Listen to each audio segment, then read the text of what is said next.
کہتے ہیں کہ انسان چاہے اپنی قبر کو یاد رکھے یا بھلا دے، لیکن قبر انسان کو لمحہ بلمحہ یاد رکھتی ہے اور اسے اس وقت تک پکارتی رہتی ہے جب تک وہ اس کی آغوش میں سما کر اپنی نیند نہ سو جائے۔ ہاں، یہ سچ ہے۔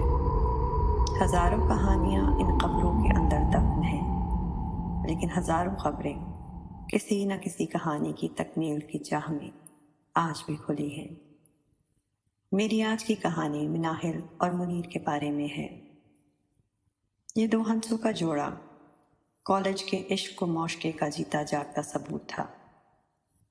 دونوں ایک دوسرے کی محبت میں اس قدر گرفتار تھے کہ جب منیر باہر اسٹڈیز کے لیے برطانیہ گیا تب بھی اس کے دل کو باہر کی رنگینیاں راس نہ سکیں اور وہ اپنا وعدہ نبھاتے مناہل سے پڑھائی ختم ہوتے ہی شادی کرنے کے لیے واپس آ گیا۔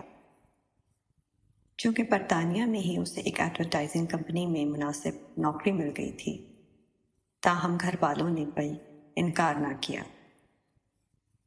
مناہل کی خوشی کا تو ٹھکانہ نہ تھا۔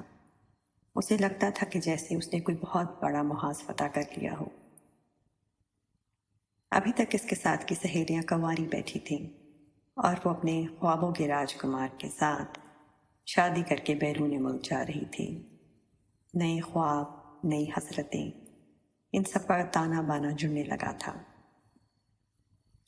شادی تو خیر کافی دھوم دھام سے ہو گئی اور چاہتا تو منیر بیوی کو اپنے ساتھ لے جانا تھا، لیکن کسی ایک ضروری دستاویز کی کمی بیشی کے باعث مناہل کو ایک ماہ کا انتظار مزید کرنا پڑا۔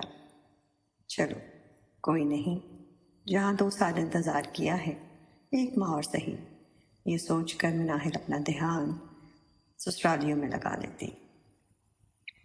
آخر کار وہ دن آ ہی گیا جب مناہل مینچسٹر ایئرپورٹ پر اپنے سامان کی ٹرالی لیے کھڑی تھی۔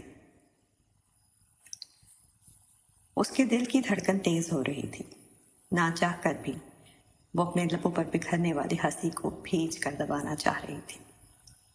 یا اللہ، جب منیر میرے سامنے آئے گا تو میں کیسے ریئیکٹ کروں گی؟ چلو سیدھا گلے ہی لگ جاؤں گی۔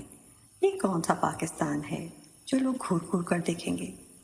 آئی ایم ان یو کے ناؤ۔